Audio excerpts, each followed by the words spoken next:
Hi, welcome back to Garden of the Geeks. I feel that we owe an explanation as to why we've been off the grid, so to speak, in our YouTube channel as of late. I do have it all written down. I'm going to have to read a lot from this because it is a lot to get through, and a lot has happened since our last video.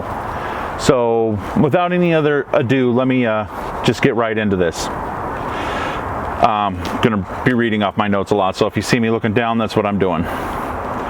Part of the reason is I got frustrated with a lot of things going on, most of which was my fault. Okay, 90-something%, we'll say. Well, let me start with giving you a little info first about us. We're a family of 5. We are geeks who want to homestead. I know you geeks are usually kind of, tech addicted, anime, manga, and, we like some of that stuff.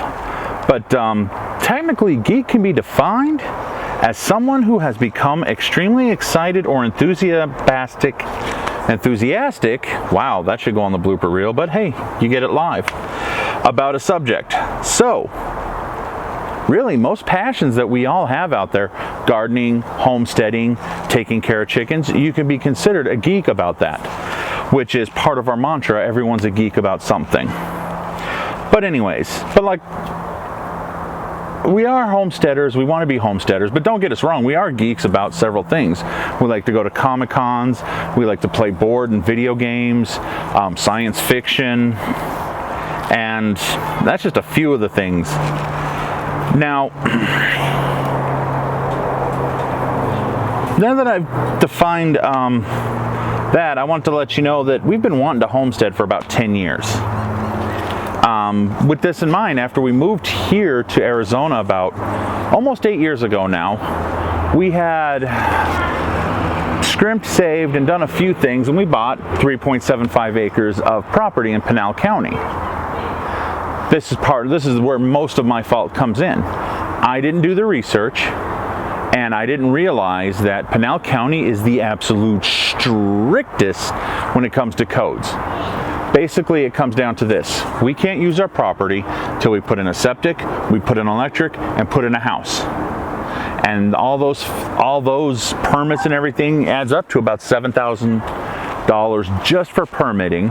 Then I got to spend 5 to 6 on a septic. Where we were at in Pinal, I would have to spend either 20 to 30 to have water brought out, a block from the local water company, or about the same price to put in a well. APS was about 700 feet away, so I'll try to edit that out. So, where was I? Oh yeah, APS was about 700 feet away, so we might have gotten away with getting that in, but if not, it would have been a minimum $2,000 to get electric in. These were things that I didn't realize. I didn't realize that we'd have to do it all at once. I thought we could do it a little bit at a time, but the way Pinal County does it is you have 6 months. That's it. And coming up with the almost $200K to build a house, put in a well, put in a septic, drag electric out or sink a well, either or, put up solar, whatever it was, that got us down. We didn't realize that when we bought the property, and that's basically my fault. So it was at about this time that we were kind of homesteading here, but hey, we got the property, so hey, let's go and move out there. We thought we were going to move out there pretty quickly, so we kind of stopped doing what we were doing here and started moving that general direction towards there. It took about 6 months to find out that that wasn't going to happen. So I started to come back here. Got a letter from the park management. We live in a mobile home park. You can probably tell from looking around in the background. Yeah, I'm not allowed to film YouTube videos. I can't, it's private property. I'm not supposed to be getting any of the other houses and all that in check. I mean, that manager did let me put wood chips down. They let me plant the yard. Her only stipulation was as long as it looks good. They sold the property. And that all changed. We'll get into that in a few minutes. But it was about this time when they sold the property, about 2018, when I'd pretty much given up. and I'd let the yard get neglected. You can kind of see some of the neglect that's going on behind me. And you'll see more as we shoot videos, cleaning up and getting everything back to the way it was. Anyways, where was I? Sorry. It was with this, and then the fact that we're not supposed to have animals, the fact that the new place wants us to take this back to rock. I'm not allowed to get wood chip deliveries in. I'm only allowed plants on their approved desert plant list, and that's not all desert plants, that's on their approved list. And they won't give you the list, you just have to put it in and see. Not a big fan of that. So once again, more frustration, more just and gave up on that. So now we got this place here. The house we've got a mortgage on, we're buying the house. The land isn't ours, so we have to abide by their rules. We have 3.75 acres in Pinal County that, unless somebody drops $200,000 in our lap, we can't use. All right, so I start doing some research. I was like, okay, this can't be the end of it. I start researching, I find Cochise County. Cochise County has this thing called the owner build option. They call it OBOO, I'm not sure why. Owner builder opt-out. And what that is you can get permitted to build your own house using non-traditional materials. Well, just wait. Non-traditional materials, like say I wanted to build adobe, hyper adobe, I wanted to build a hay bale house. I could do that out there. Their permitting is easy. You got 3 years, and you can get up to 2 extensions of a year each. And unlike Pinal County, if we had the money, we could buy an RV, plop it on the land, and live there. $24 a year for that permit. So we got this land, we did our due diligence, found out that everything about the owner builder opt-out. We found out about, different materials, found a beautiful piece of land. 40 acres, 40,000. Well, it's 2 20-acre lots. Couldn't buy it. But the kick is, it's got a 100-foot well on it. The well's dry, unfortunately, because the water table's down around 200 feet instead of 100 feet now. It has electric already stretched out to the land. I'll have to redo the stuff on the pole. Not so bad of a thing.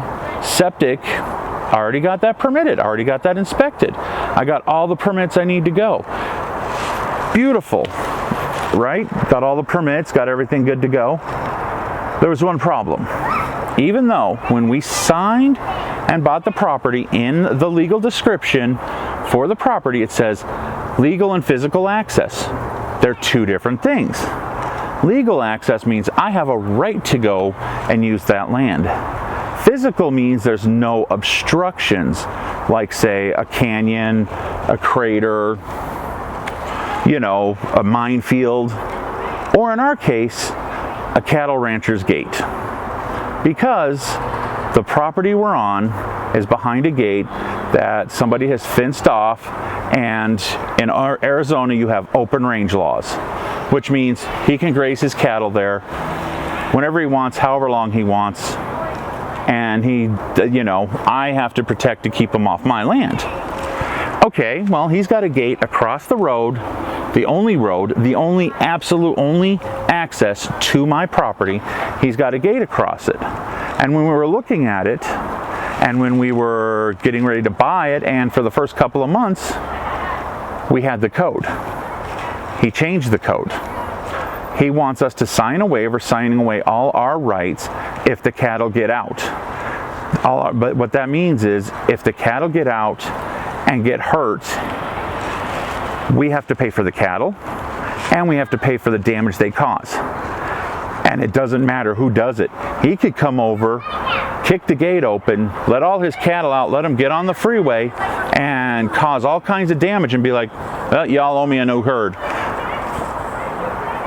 I'm not going to sign that waiver. Here's the kicker. According to, ARS 11831, when you partition a plot of land, and split it up, when you split a parcel, you have to guarantee legal and physical access. He did that to some of the land he owns behind the gate that is along the road that goes to us. So technically, he has guaranteed legal and physical access. His gate that denies us physical access, he legally doesn't have a right to because he signed papers saying he would allow legal access. So, I've got all this, I got all the paperwork, I got all the deeds, all the descriptions, all the legal stuff from the county. Go to the sheriff's office and the county, make a fight with them, you know, not a fight, but whatever you want to call it. Questions, trying to get somebody to do something.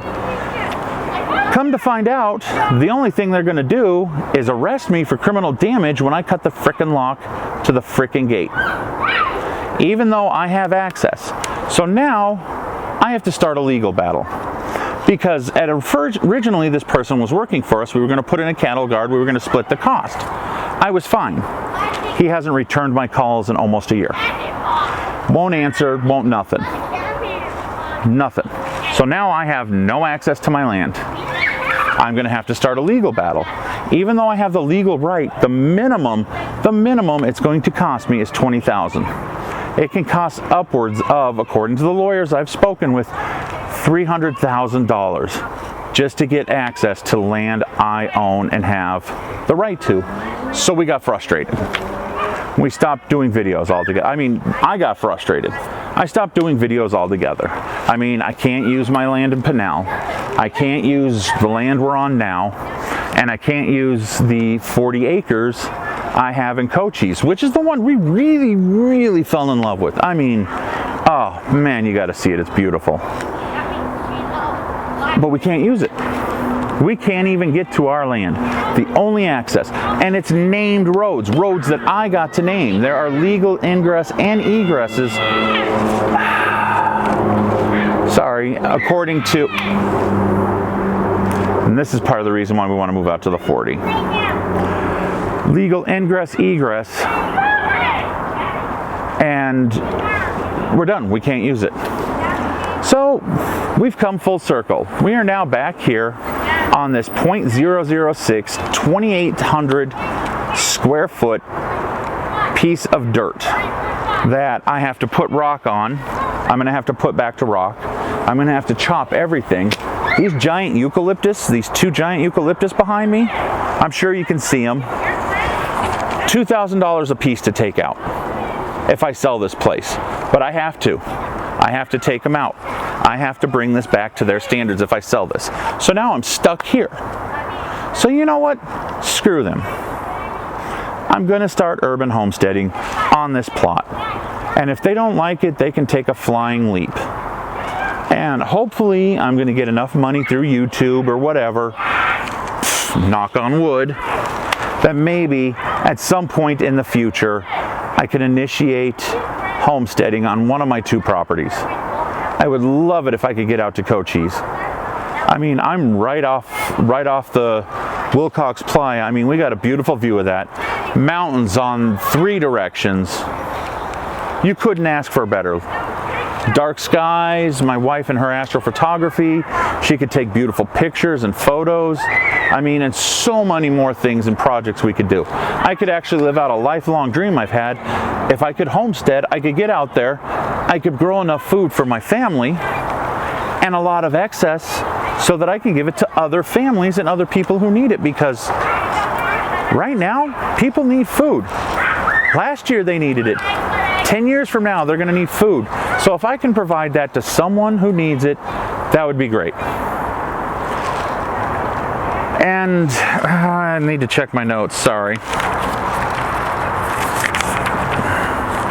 I mean, yeah, we're gonna have to fight. That's what it comes down to. We're gonna have to fight. We're gonna have to be sneaky. We're gonna have to post videos. We're gonna have to, if the maintenance guy comes, we're gonna have to be like, I wasn't recording nothing. You know, it's going to be fun and interesting. So that's pretty much all I have today. I do want to let you know we do have some projects up and coming. These bricks I'm sitting on, cinder blocks, with those bunch that I have over here, I'm gonna build a pond here that I'm gonna turn into an aquaponics setup.